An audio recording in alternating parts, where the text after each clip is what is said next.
Yo, what up? This B-Boy Reg. I'm DJ Butter, y'all. And this Funky Fresh in the Flesh podcast. Yeah, that's right. But we getting on sync with our shit. When we say podcast, we professionals. Yes, we are. We got Geno XO in the house today, y'all, man. What's up? For real, MC, producer, you know what I'm saying? Been doing this for a long time, and we here to talk to him.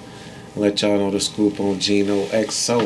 You know what I'm saying? Let's get it. Let's get to it. What's been going on with you, man? Man, first of all, my pleasure to thank y'all for having me. Yes. Everything been good, man. Okay. Everything been smooth. Right. You know, working on some new music got coming.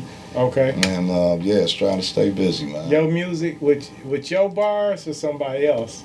Somebody else's bars, my music. Okay. Yeah. I just do the bars every now and again. Okay. Yeah. Hey, man, talk about you being like from the legendary, like the Sands, the Santa Barbaras, the Santa Rosas, and Right. San Juans, those streets. Like you grew up with like Raw Collection and Trick was in the neighborhood, man.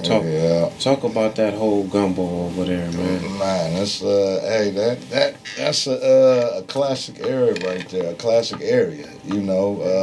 7 Mile area. Yeah, like the little the baggy community, I guess that's what they call it. But like from 6 Mile to Wyoming to Outer Drive, back down to 7 Mile and Livernois and something, like that whole little circumference right there. There's a lot of legendary people, like you say, Beretta, Lowdown, Swift. First cousins, yeah, you know what I'm saying? Marvin Gaye, DJ Dez, Proof, Trick. It's a legendary community, man. Shit, Aaliyah stayed over there. Aaliyah, right down the street, a couple blocks over from me. Soul Man, AWOL, man. Yeah, Soul Man. Couple of OJs, one of the OJs stayed down the street from me. Yeah, we got a lot of history, and of course, everybody know Marvin Gaye stayed on Outer Drive. Right. Yeah, man, sometimes you just kind of feel it, like, and it's funny that everybody was on music. Yeah. That whole community was kind of like everybody was thinking about being an artist, some type of creativity, musician or something, and just kind of already in their genes, A lot of Cadillacs in the hood, Right. A lot of Cadillacs in furs. You know what I'm saying? Kind of, it's like that's where I guess the music come from. Kind of the attitude. You know what I'm saying? Not all areas of Detroit got a whole different sound. Right. Yeah, that's what we come from over there. That Motown energy, that real Motown babyism right over there. Yeah. Record stores, you got the classic Buy Right up there. They used to have all the classic vinyl. Before Buy Right, it was it used to be right there on Curtis, man. When they closed it, we all went up in there and looted that mug. Aspen Records. Aspen Records. They just left that mug. It was like they just went bankrupt or something, man. And just left it. Yeah. And I remember the homies came, they was like, Aspen, the doors is open. Ain't nobody there. We like, what? Go in there, man. You can find what you can find. You might see a Rob Bass single laying on the floor. Some. They used to have the in-store release parties up in there. Well, the in-store record releases. Yeah, the record release parties, all of that. Big Daddy Kane and Ice-T in there one time. Damn, yeah. Everybody used to be up there, man. It was live. I love growing up over there. Hey, how old were you when you started getting into music? Oh, man, young. Because it was always played in the household. Yeah. So I used to do my Michael Jackson routine, for the family and shit. And, you for real? Michael Jackson, man, you can't tell me nothing about Mike. Did you have a curl? Nah, I didn't have that type of hair. Okay. Right. Damn. Right. But it was always played in the household, all type of music, man. Okay. From Hall and Oates to New Edition to the rap, like LL was and Rob Bass was like the first rappers that I had kind of started listening to. Like that was, you know what I'm saying? Like I thought Rob Bass was the coldest. See, if I had him up here tomorrow, you'd go nuts. Man, that nigga Rob Bass, right, with that Nike, that Nike jumpsuit. Everybody wanted. That shit was classic. Hey, Was you, when you started in music, did you start off with hip hop or did you do anything else, like any instruments or anything? No, I pretty much kind of started with hip hop. Okay. I tried for a quick minute with the piano lessons when I was young. It didn't last too long. Right. I should have stuck with it. But it was like the piano just didn't, maybe it was the way they was teaching it. I don't know, but yeah. And once I got a drum machine, it was like, I got a feel for this. Right. Oh shit. That was dope.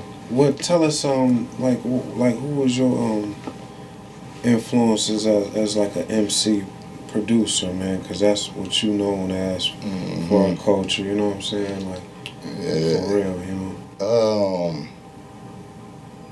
A lot of the cats that I used to listen to, period. Like I say, when they go back to Rob Bass and DJ Easy Rock, I used to love that beat, And I like the way Rob Bass was spitting on it. It was fun. It was cool. Yeah, it was just money dope. Track, having fun. Having fun.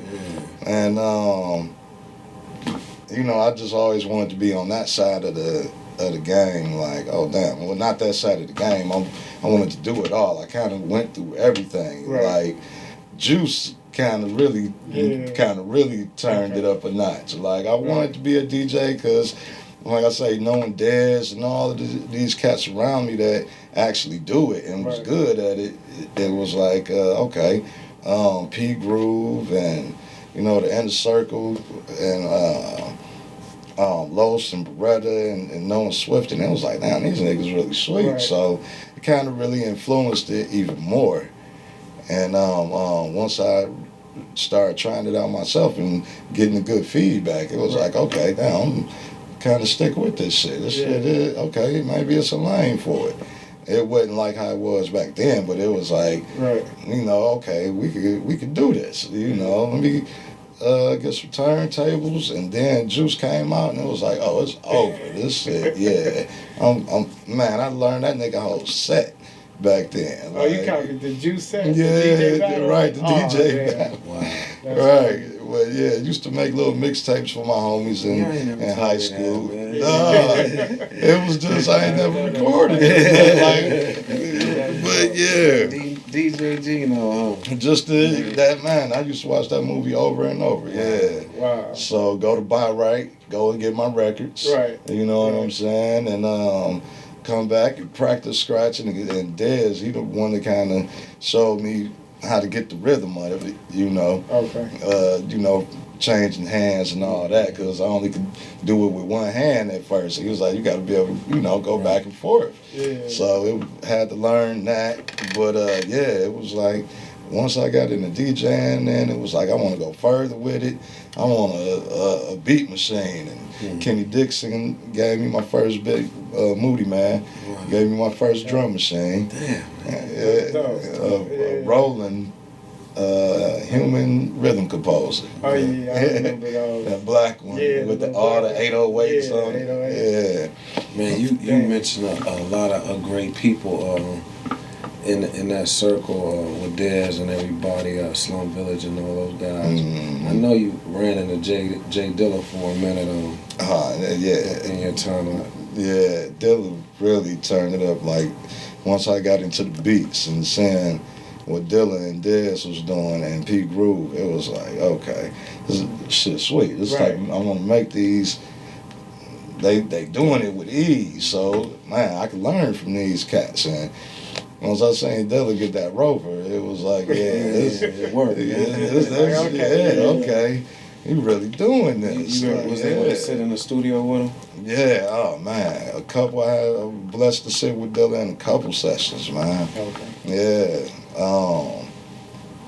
Through DJ Dez, once again, the homie Dez always was trying, once I was rapping, introduced me to people and Right. just taking me around situations. And Dilla always fucked with Dez. Right. And I remember he hit Dez up like, come through. This was when he stayed on Runyon Ave, on Runyon, down on the east side and shit. And Dilla?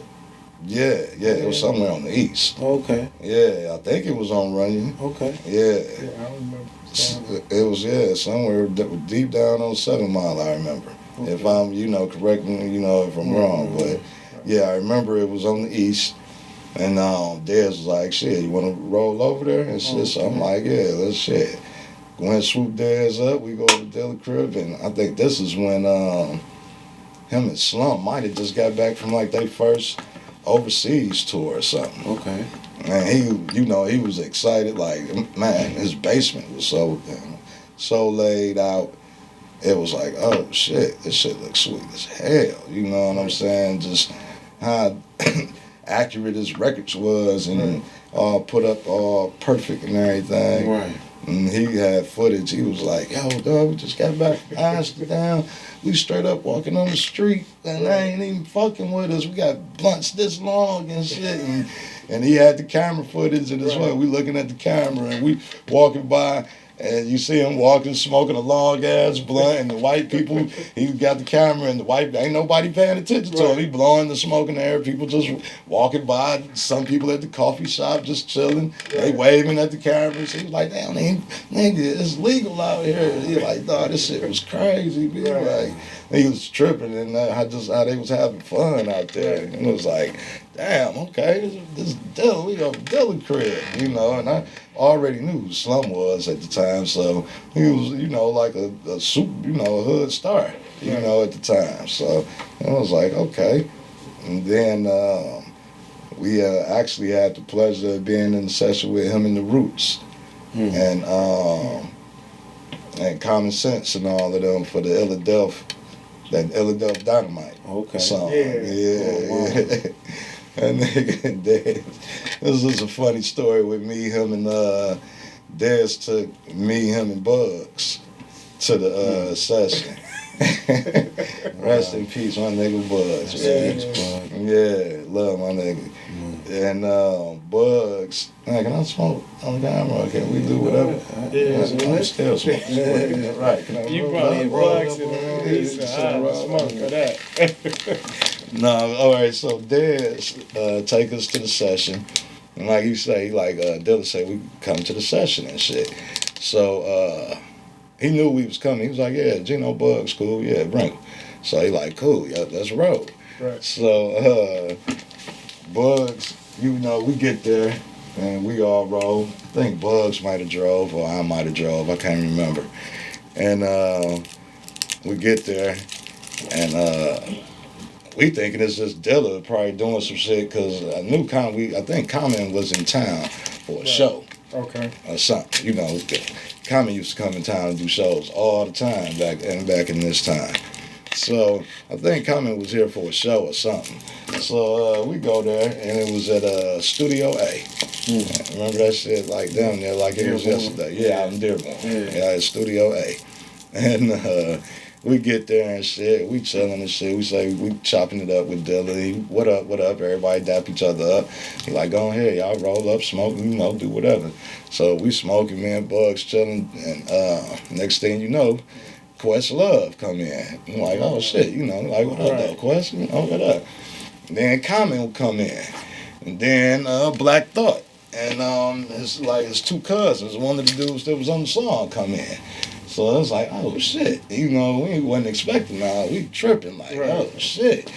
So you know, we vibing, we trying to chill, keep out. We say what's up, we chilling, ain't trying to bother them and shit.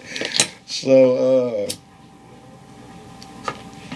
this nigga, they started writing to this beat that Dilla did. It was like I said, it turned out to be the Illa Def Dynamite beat. Right. So we vibing to the beat, like, God damn, that bitch cold. And I don't know how Dez had this little recorder. Like, remember like how a reporter had a little recorder? He had a little handheld recorder back then. It's got the little tape in it and shit, and the little speaker on it. This nigga had it in his pocket and he'd record and shit. It was trying to record just the session. Like, ain't nobody gonna believe this shit. You know what I'm saying? So he put it in his pocket, and I remember Bugz was like, you could see the red beaming through your pocket. They was like, oh shit. He was in that bitch like rerun. He just trying to record the session and shit. So he's like, oh shit. So he put it in his pocket and shit.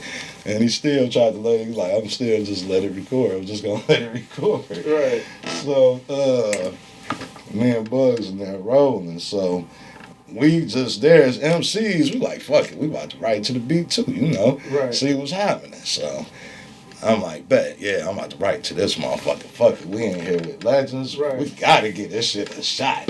You know what I'm saying? So we in there writing and shit. I'm struggling. I can't come up with shit. Like, I don't want to say nothing. You know, I'm being real critical of myself right now.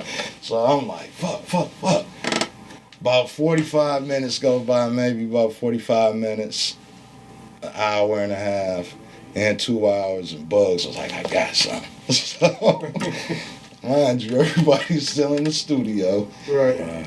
Me and Dez, like, behind the way the console, we just all sitting in there spread out. It was big ass room and shit. Right. So everybody spread out in their own parts. So I'm still writing. I'm like, Bugz, he spit it to me and shit, blah, blah. I'm like, damn, you know, it was Bugz. He come up with that shit quick. Right. You know what I'm saying? But this one was like, okay, that was cold. And I'm like, all right. And I'm like, I'm still trying to come up with something.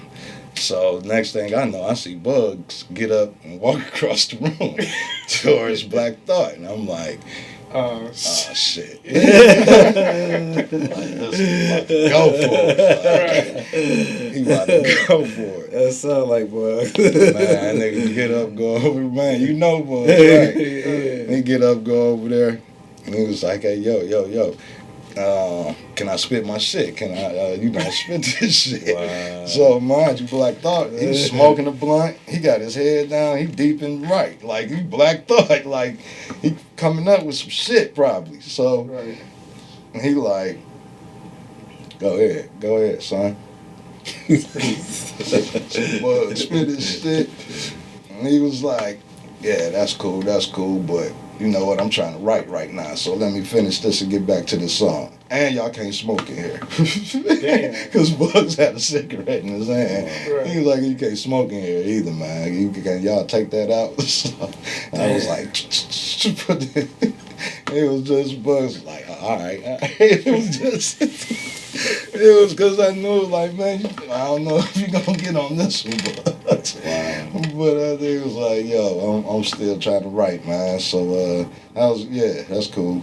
But you can't smoke. You got to go out there with that, too. So, it was like, and me and Dez was just like, damn. We just kind of laughed to ourselves about it. Roasted that nigga later, but it was like, man, that verse was, that's the props for trying. You gotta try, dog. Try it and shit. Right. It could have turned out another way for him. That shit was classic, though. Man, tell the world, man, what kind of person Bugz was, man. Bugz the D12 passed away. Yeah, man. 1999, Belle Isle. Yeah, 1999. Was it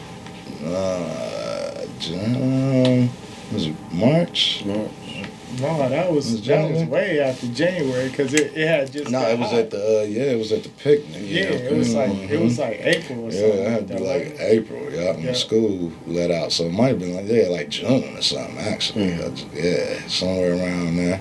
Yeah, man, Bugz was one of the realest cats, man. Cool, genuine, dude. You know what I'm saying? Yeah. Real down to earth, talented. You know what I'm saying? Yeah, we did a lot of stuff together, man. Just going over bars. I met him, you know, through my homeboy Kamar. And Kamar introduced us, you know, back in the day on the three-way. And just on some, you know, oh, you rap? Me and Kamar met in high school. And he was like, damn, you spit? And, you know, yeah, my homeboy rap, man. I think, I forgot where, I think he was going to Redford at the time. Bugz. And, well, he had dropped out of that. He dropped out of high school. But at the time, he was in Redford, I think. And, man, he introduced us on the three-way, and we was just spitting rhymes for hours. Right. And he just listening to us like, woo, your turn, Bugz. Right. Then Bugz and spit a verse, and we like, woo, all right, now, Jen, you go, spit something. And, man, we was just rapping for hours, just fucking around, and then we, you know, linked up. And once we linked up, you know, it was just on, like, oh, yeah, this nigga's sweet, you sweet. So he was just cool from that point on.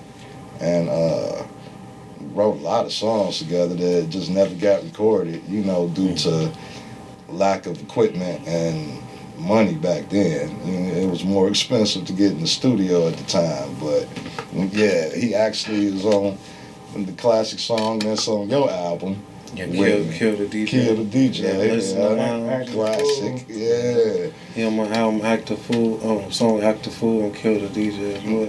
Every time I say fuck that, I say it in Bugz voice. Right. Fuck that. And that's him doing the ad-libs on my song. Okay. The Sutter Kane and all of that. And yeah, listening loud. Used to be, all of that shit. Yeah. Used to be on some butter, man. You be surprised who girls on the 1-900 number. The phone sex operators. Like, how did you know that? I called, man. What the fuck? How you know that? Fuck? Yeah, boy, he did some wild shit. That nigga is hilarious. He used to have me rolling, man. Yeah. Rest in peace, Bugz. Rest in peace, Bugz, man. Hey, you when you was around P Groove and them, you worked with KLB too, didn't you? Yeah, Okay. yeah. KLB actually was managing me. Okay. And kind of like, looking over my paperwork and all of that.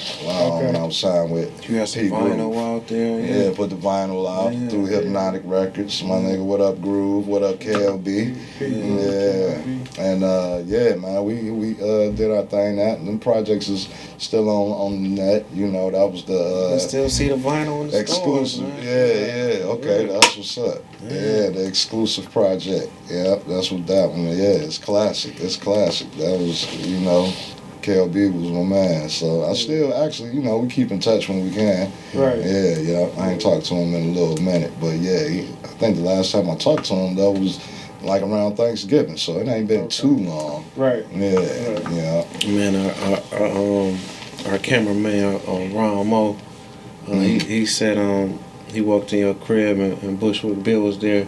Oh shit. Recording, man. Yeah. What was that like to record with Bushwick Bill, man? Man, that was a classic honorary, you know, like that was some to have somebody in your house that you really grew up listening to, that you liked and know they verses, they lines and shit, man, they in your crib, it almost seemed bigger than life, you know, even though he was that short.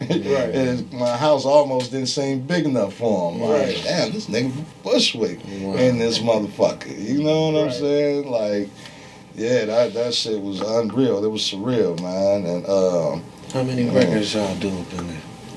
So you want to keep that low key? Yeah. Say distributors and estate holler at them. Hey, right. I do got some audio, some cuts with them. And so you did the production. Yeah. Oh, okay. Yeah, I did the beats, and he actually had an artist that he was trying to work with too, young cat. Okay. And he was trying to, you know, coach him how to rhyme and Right. show him, you know, how to. He made me and him made a beat together. You know, He and- from here? yeah, the artist at the time was living here. He's not from here. Okay. But he was living here Okay. through another cat I know, and my man Johnny. I think you know Johnny. Oh, brother, Lil John. Latin, Latino Johnny. My man Johnny. Everybody know Johnny Boy. Okay. Yeah. What up, Johnny? And he the one that kind of put like we could go to Geno crib record. And Okay, sweet. Bushwick, was in town fucking with him. He brought him through, and man, we probably kicked it about 3 or 4 days straight. Bushwick almost wouldn't leave that motherfucker. Like, it was, he was mine. I mean, He he was was cool as comfortable hell. around you. Yeah, we was chilling. Yeah. Coleman came up here to the studio a couple times before he left. And man, he was just a real genuine dude, like how you would hope your idols would be if you do meet them. Okay. And with the wild shit that you hear, it was like, okay, I see that one. Thanks, Ramo. Right. He was giving us that interview. He was like, normally I snatch the camera and bounce it off the wall. He said, we asked him. He was like, no, we asked him. He was like, no, that's cool, Jay. No, it's cool. But normally I snatch the camera and throw it off the wall and tear this place up. Man, Like, whoa, we don't want I went to to Chauncey Records, man. Yeah. One day I was in Chauncey Records, and they said, Butter, man, this dude, he literally jumped from the entrance to the front counter, man. Jumped. Bushwick. He said that. Didn't he say that right? He was like, I jump all over this place. Man. Like, They said, we ain't never seen nothing like that. Right. He was giving us a real story though. Like that was hilarious. You had you did some work with Juvenile Homeboys, UTP. Wacko. Wacko. Yeah, Wacko. what up, Wacko? Yeah. That's my guy right there. Okay. Yeah, Wacko, we fucks with each other heavy. And he was in town for a second. We did a couple songs together. And he actually was circulating one of them, but he ended up, I think did he have another baby? I don't want to put that out there. But he did end up having to leave, you know, just being back and forth. But we definitely keep in touch. Yeah. We got to love work together, though. Yeah. Hell yeah, man. Just trying to get a lot of more projects out there, though, you know? Yeah. It's going to happen. Yeah. Got a lot of stuff to work on, man, so we staying busy. Yeah. And, Who you been working with recently, though? Like I say, right now, we about to push the song, the new one with Big Herc and Jay Nutty. Yeah, what up, Herc? What up, Nutty? Yeah. We got a single together, and it's dope, called Cut Like That. Okay. Yeah. So Cut Like That. yeah, it's gonna be available on all platforms. You know, YouTube, Spotify, iTunes, all that good stuff. Right. Yeah. And got some more production in the works. I want to speak on with who and you know, just get it out there, surprise the people a little bit. Hit them with something. Y'all go get that Heat mixtape me and Geno got out. Oh yeah, that Heat. Yeah, that's classic. Yeah, all your Detroit classic favorites. Obi Trice and them. You went on tour with Obi too. Yeah. Me and Obi did the tour a few years back. Yeah. And that was a hell of an experience being out on the road for the first time. Right. Especially with wild ass Obi. Well-known asshole. What up, Obi? Yeah, that's Shout my out man. Obi Trice. Yeah, we had a ball out there though. Yeah, like I say, the first tour. So yeah, that was some wild. That was some fun right there. You know, being as DJ.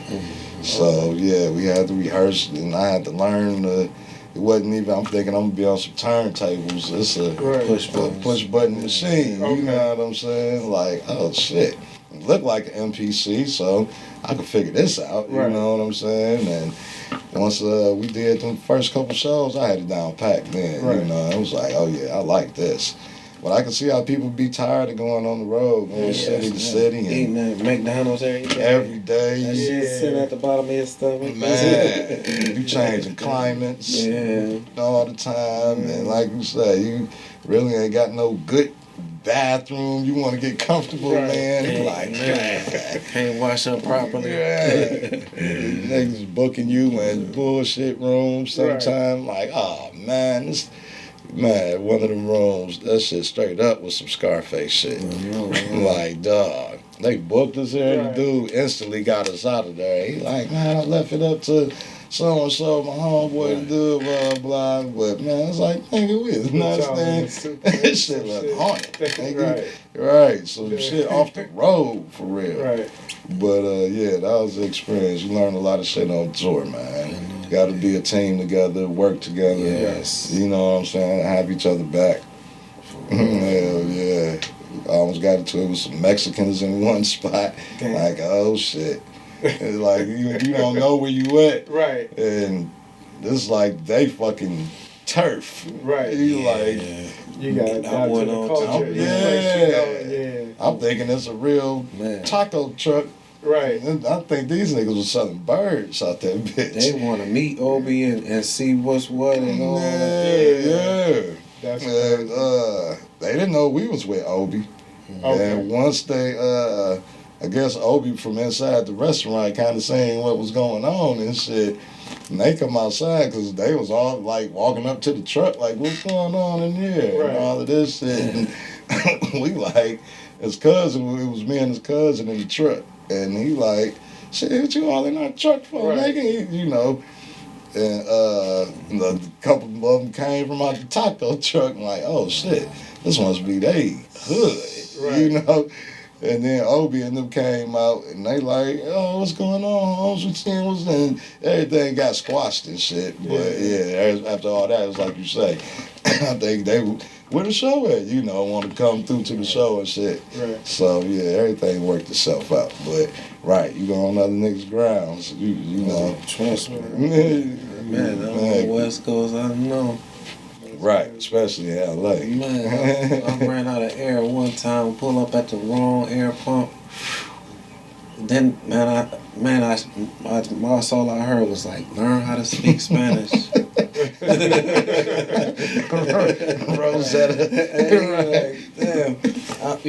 I'm sitting there, he want to put air in my tire, knowing he want to charge me. I'm like, right. I don't have no cash, I got cards, you know. Right. No card.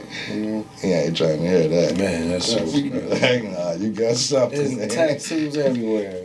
Oh, shit. Hey, talk about where they can get the funky fresh gear from you, man. You got the fresh velvet shirt on right there. So. Man, I'm glad. Hey, thank you for representing. I don't qualify for the embroidered shit. Yeah. I'm gonna have that. I'm selling these for $150. $150 for dudes, $145 for the ladies. The bigger your breast, the cheaper the shirt. Damn, man, you heard it. That's usually how it works. Right.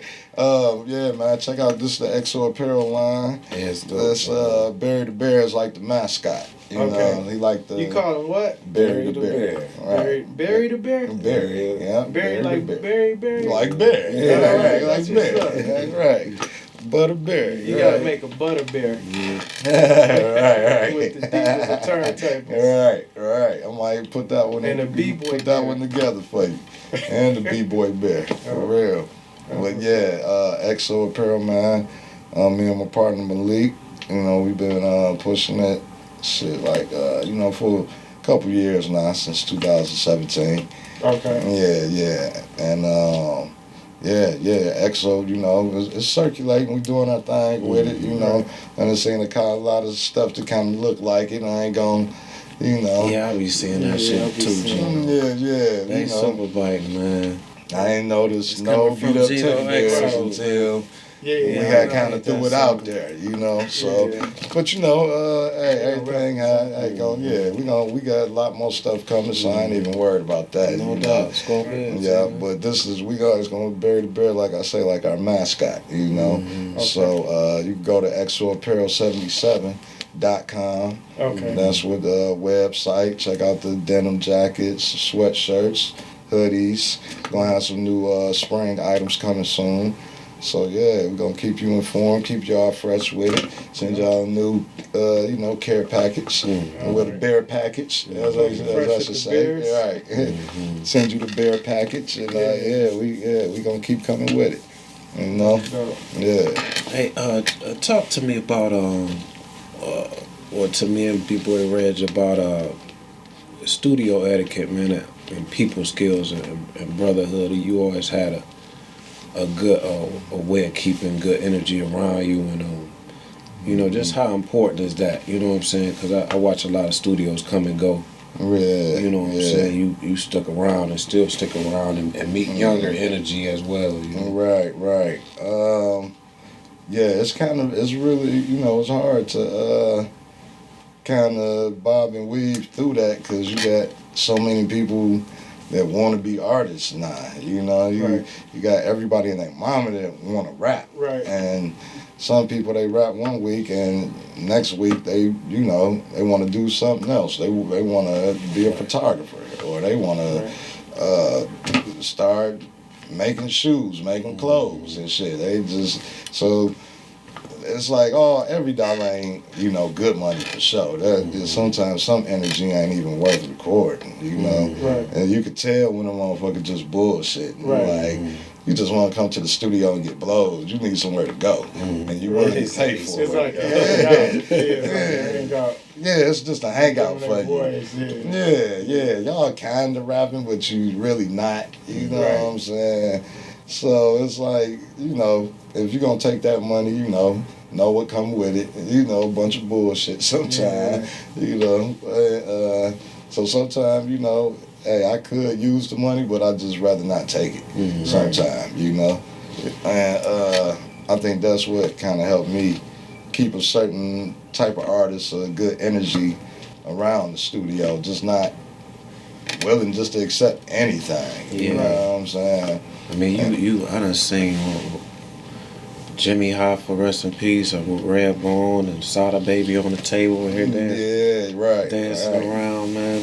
That was real dope to see the unity, And it's about, that's what it's about, unity and respecting each other's space. You know what I'm saying? If a person could do that, then that's the first step of, okay, it's a cool energy. I respect your space and you respect mine. If I was at your shit, I respect your rules. You at my shit, respect my rules. So I try to keep that type of energy around. You know what I'm saying? Yeah, the type of artists we work with. I don't know everybody though. You know what I'm saying? You got your bad sessions. Don't mean that I'm just not let the person record no more just because the first session might have went bad. Got off on the wrong foot. Hey, you know the rules now. If you want to come back now, you know the rules. So hey, and some people learn. A lot of cats, like I say, they just be starting to rap. Right. They don't know how to act in the studio, sort of say. They don't know studio etiquette. Yeah, they don't know studio etiquette about don't push nothing in time, and coming on time, not inviting a bunch of people that don't got nothing to do with the song. Right. That's like, hey, that's one some of them Dilla rules. Right. Hey, you got smoke over there. Right. You got smoke over there. Yeah. So it's like some of the big studios, they just open for business. They allow anybody to come in. So you kind of got a controlled environment where you like, okay, I got this session, and then you kind of keep your ear to the street on stop people. Because some studios, I done seen people bump into each other, and you be like, this ain't gonna be good. Right, damn. So, they be already at words. Yeah. Right. So with you knowing what's going on and having those relationships, you'll be like, I ain't gonna book this person for this time. If I know they feud or whatever or something like that, Right. Yep. So and then you can control not even having that energy around you altogether too. Yeah, because I'm usually the one doing the session. Right. You know what I'm saying? Yeah. So it's like shit. If I know that let's just pick any rapper, anybody, and this motherfucker just kind of got a hot name. Yeah. You know, you sweet, but kind of hot at the moment right now. You got, I don't be wanting that energy around me. You know what I'm saying? It's shit. Motherfuckers run up in studios all the time just to get the person they looking for. Right. You know what I'm saying? And shit. Not that I ain't never been in a situation where I was worried like that, but like I say, I think sometimes I just didn't put myself in that situation. You know, didn't book that session. And these little young niggas, nowadays they be wilding. They'd be then rob the nigga, shot him, and then go to the studio, go live and rapping about it. Be and like, this put exactly where they at. You know what I'm saying? 60 minutes later. Pop. Like, what the fuck was that? The reason I say that is because you have some of the studios where people might go to and they don't care about what the energy is, they just want the dollar. Yeah. So they not hip to, okay, this going on in the streets. I'm just booking sessions. They not even paying attention or even aware. It's like because they don't have to deal with open that. Door almost. Right. Yeah. And I think that's important if you're gonna be in that game. Right. You know, if you're gonna be an engineer or have an open studio. Right. To know. You're in the streets. What's going on, and like, oh, okay. I wouldn't invite this person up here. Why this person here? You know, I'm booked. I got a closed session. You know what I'm saying? Right. So you don't want to make that mistake where it's like, oh shit. Right. You know, the motherfuckers didn't get to bumping into each other the wrong way, or gotta squash that shit somehow, but it's hard to, once you get to another level of it, like, some studios, they be having all different kind of engineers, so the engineer cool with one artist, this engineer cool with another one, but the artists don't get along. You know what I'm saying? In different rooms though, so I think like, a lot of people learn how to control it with, as far as like you say, whoever studio it is got to kind of know what's going on, who getting booked, who going in today, who going out. All right, bet. And you got to be looking like, oh no, we can't, can't book them. You see them names, you nah, we can't do that. Right. Nah, hell nah. Tell him you overbooked. Or something. Yeah, you got to tell one of them to reschedule. Hey, do you think, because a lot of engineers are just that, they just engineers, do you think really being a producer and MC help you record artists better? Yes, definitely. Okay. Definitely. Like with the punch-ins, like they say this. Right. Cause, Rich, put this on one, I'm going to take it and fly to the beginning, that type of thing. Yeah, because I think I understand where the MC is coming from also while he in the booth. Right. So that's why I know, like, okay, like, if a person, if I know he gonna punch a couple times already, and he start off his rhyme, and sometimes a nigga may get 3 words out. You know what I'm saying? I just know to come quick back with it.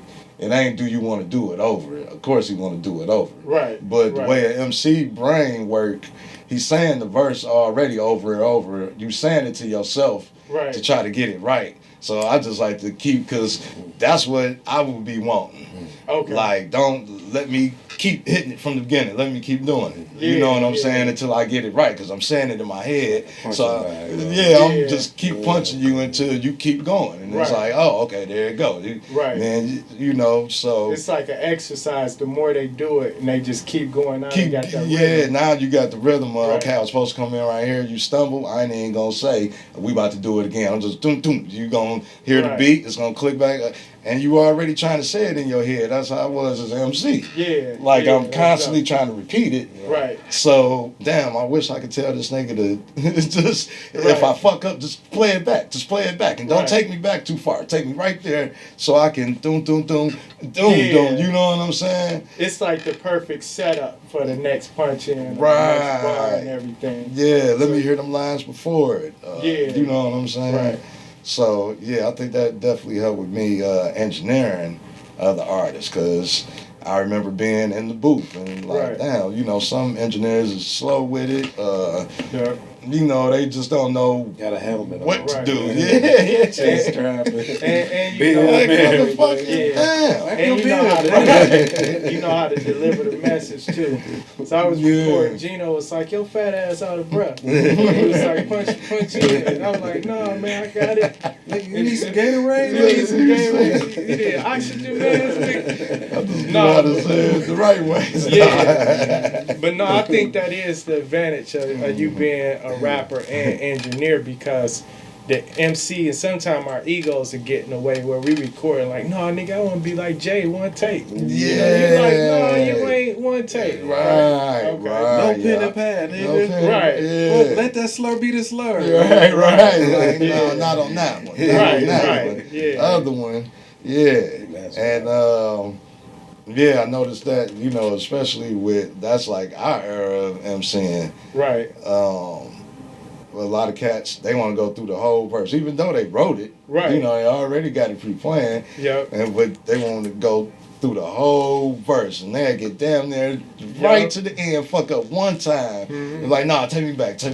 I can do this. And it's like, no, that ain't what it's about. Now I gotta be an engineer. You got that's a good part right there. I don't know if you're gonna say that part again. Exactly. Like that. Yep. So fuck you trying to prove it to yourself right now that you an MC. Get that good part. Let's just finish this. Listen to you. Listen to that shit. That shit is dope. Now, you know, now I got to be an engineer, because the MC in you want to, no, I can get this. I want to spit it the way I'm going to spit it. Like, don't worry about that right now. We need what's the people going to hear for the rest of their life. Right. Like, this is going to be the recording. Once you on stage, you can worry about can you get through that shit and flip it and stop and fuck up. You know, but this right here, this is the one. This the one that's gonna get to a million ears. You want to make sure that shit get heard that one way forever. Like this is it. You know. So what I'm hearing you say is the rappers in the booth, they're trying to rap the song. You trying to make a song. Exactly. Right? So it's like, all right, you said this, you might have fucked up the last 6 bars, but the third bar, you're not going to be able to repeat the same way you did it, and that was sweet, so let's keep that. And then let's keep rolling. And right. And some people feel like, nah, I can do it better. And it's like, I mean, some takes is just genuine dope takes. Like, even like you say, it may have been a slur or a certain way you said a word, because maybe you rushed it or whatever, but it's dope. And, you know, I don't think we should, you know, you got to keep that sometimes, because you ain't going to do that again. Right. You know, or sometimes you just be right in the pocket on that motherfucker, and you fuck up one word, it's like, why erase all that? You know what I'm saying? You know, and then, you know, not to be funny, but some people, hey, we on the clock. You know, you want to spend 2 hours on one song or one, you got it down there done if you just finish these last couple bars. But, you know, like I say, the MC, like you say, be kind of more into the fact of, I'm an MC, I should be able to say my rhyme all the way through and say it right. Right. You know what I'm saying? Where you can say it right and all that, but it's just the way sometimes you say it at that moment. It's like, ooh, I felt that one. No, what that you was saying goosebumps. Is, you can say it right. You just can't say it right now. You gonna have to get it a couple times. Yeah. So what I learned too from watching MCs and being around engineers, it's almost like, you know, like an actor in a movie. No actor is doing one take.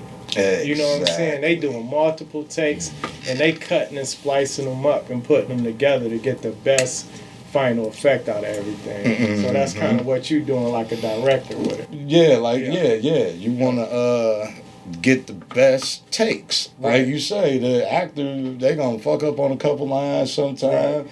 Sometimes they do it all the way good up into that part, but the director on the chopping flow, we keeping that part. Yeah. And we just gonna figure out a way to edit and splice that shit together, you know? And especially nowadays, it's like, man, people should love the punch effect. Yeah. You know, like... Back in the day, I mean, it was talented. Yeah, you didn't really have that option. You really did. You know, I say that, like, a lot of people from our era of rapping came up in that no punch era, really like to get their rhyme through in the booth, like go all the way through sweat with equity, because in order to go back, you down there had to erase the track all the way, re-record, You had, and if you fuck up, you had to start over. You had to start over from the beginning if you fuck up. Right. You couldn't just copy, chop, paste, bam, we got you. All right, let's take it from there. It was like, damn, we got to start all the way over, dog. Even if, you know, you could be all the way at the end. Like, you can't punch it. Damn. So that's why you got all them sessions with them real musicians having them jam sessions. Right. Because they finally got it right and motherfuckers didn't want to stop. It was like, man, we too much in the groove right now. Like, songs... funkadelic, you know, 10 minutes and 15 minutes long. Right. But the engineer, you called him, finally got this shit right. You ain't about to hit the stop button. Like, that's all we need. And you know, that niggas be beating your ass. Like, what? We was in that bitch, nigga, what the fuck? So, tell us something, man. Throughout all your travels in the music business, doing songs, with the Mount Climbers being on vinyl, you know, since we was young. Shout out Strike, Mount Climbers. You having your own records with P Groove and producing with Cliff Nose and Stretch Money, or, you know, having the Alcohol song on my album, Listening Lounge, man. What you want the world to remember about Geno XO? What the world to know about Geno XO, I mean, besides being a dope ass artist and a dope producer, engineer, all of that, you know, that I really cared. You know, I really gave a fuck. You know, that's, if anything, you know what I'm saying. I cared about the art. I cared about people. I care about situations. You know, and I really try to, you know, put an effort to help or change if I can, you know. You know, hopefully the music could play forever, but you know, that's what I would want people to remember me, you know, by, you know, somebody that tried to help out all the time when he could, you know, and stuck to his guns and his craft, you know, you know, that's why I think, you know, it's about just life, period. You know, everybody see things the way they see it and see it their own way, and nobody can tell you, you know, what your dream is or how to dream. Oh, my bad. Nobody can tell you, you know, what you should be or what you shouldn't be, because don't nobody see what you see. You know, everybody got their own situations with God, you know, so... Everybody got like they say, God is their own relationship with him, so everybody see things different. You know, he show us everything different. So ain't nobody tell you that you can't do nothing. You know what I'm saying? You can do whatever, because it's only between you and God at the end of the day. You was born alone, you're gonna die alone. You know what I'm saying? And you got to make them decisions for yourself at the end of the day, because all people gonna do is be like, I told you so, whether you did good or bad. I told you was great. I told you don't do it. You know, you can't win for losing, you know, so you gotta really just go for what you know in the visions you see and make it happen. And yeah. That's what I want people to remember that also, you know. That's what's up, Geno, man. Man, we appreciate you, Geno, man. We wanna let the world know that Light skinned niggas is up. Yeah, y'all like skin niggas. Yeah. That's why I'm buying a whole bunch of bear shirts. Flex on your arms or something. Appreciate y'all. Thank you, Geno XO, extraordinary right here, man. Engineer, producer, Man. MC. Clothing line, Check brander. out the you know what I'm saying? XOapparel77.com. That crushed velvetness right there. Funky fresh in the flesh. And go to my IG, Geno XO. No, Geno XO 31. Wait, Geno XO, because I had to get a new one. Okay. Geno XO 313. IG, yeah, and that's on everything. IG, YouTube, same thing. Geno XO 313. Consistent, like an engineer. We out, man. All right. Scroll Biz. Peace out.